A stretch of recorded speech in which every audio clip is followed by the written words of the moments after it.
एक दिन बादशाह अकबर अपने दरबार में अपने सहयोगियों के साथ बैठे थे। राज दरबार लगे काफी समय बीत चुका था, लेकिन मियाँ खुसरो अभी तक राज दरबार नहीं आए थे। काफी देर के बाद अचानक से मियाँ खुसरो दरबार आए। बादशाह अकबर ने पूछा, आपका राज दरबार में लेट आने का क्या कारण है? बताओ, नहीं तो यह राज दरबार की तौहीन समझी जाएगी और इस कारण आप पर जुर्माना लगाया जाएगा। मियाँ खुसरो ने कहा, बादशाह, मैं राज दरबार के लिए ही निकला था कि रास्ते में एक बहरूपिया मिल गया जिसने मुझसे एक सवाल पूछ लिया जिसका मैं जवाब नहीं दे सका। बादशाह अकबर ने कहा, सवाल? कैसा सवाल? बादशाह, उस बहरूपिया ने मुझसे सवाल किया कि हूर परी और चुड़ैल में क्या अंतर है, बताओ, नहीं तो आपको 100 मोहरें देनी पड़ेंगी। जहां पना मैंने काफी समय तक उसके सवालों का जवाब सोचा, लेकिन उसका जवाब नहीं दे सका। इस कारण मुझे आने में देर हो गई और मुझे 100 मोहरें भी देनी पड़ी। बादशाह अकबर ने भी कुछ देर सोचने के बाद बीरबल से पूछा, बताओ बीरबल, हूर परी और चुड़ैल में क्या अंतर है?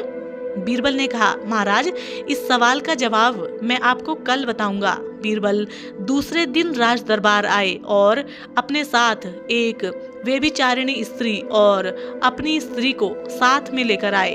राज दरबार लगा हुआ था।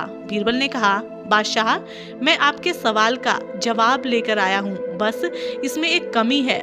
बीरबल ने कहा, महाराज, आप अपनी बेगम साहिबा को भी बुला लीजिए। बादशाह अकबर ने अपनी बेगम साहिबा को भी बुलाया।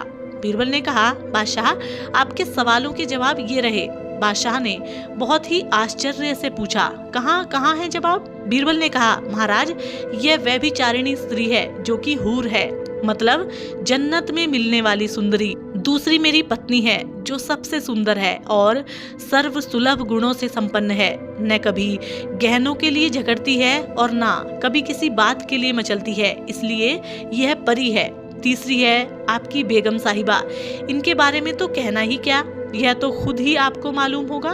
बेगम साहिबा की इच्छा पूरी करते करते आपका दिन का खाना और रात की नींद हराम हो जाती है। यह सुनकर बेगम साहिबा को बहुत क्रोध आया, पर मन कसोट कर बेगम साहिबा बैठी रह गई। बीरबल का उत्तर को सुनकर बादशाह बड़े ही खुश हुए और मियाँ खुसरो से कहा, मियाँ खुसरो, यह रहे आपके उन सवालों के जवाब। तो साथियों, इस कहानी से यह शिक्षा मिलती है कि ज्ञान और बुद्धि हमेशा धन और शक्ति से अधिक महत्वपूर्ण होते हैं। बीरबल ने अपनी बुद्धि और सूझबूझ के दम पर न केवल उन सवालों का जवाब दिया, बल्कि उन्होंने बादशाह अकबर को एक महत्वपूर्ण जीवन का पाठ भी सिखाया।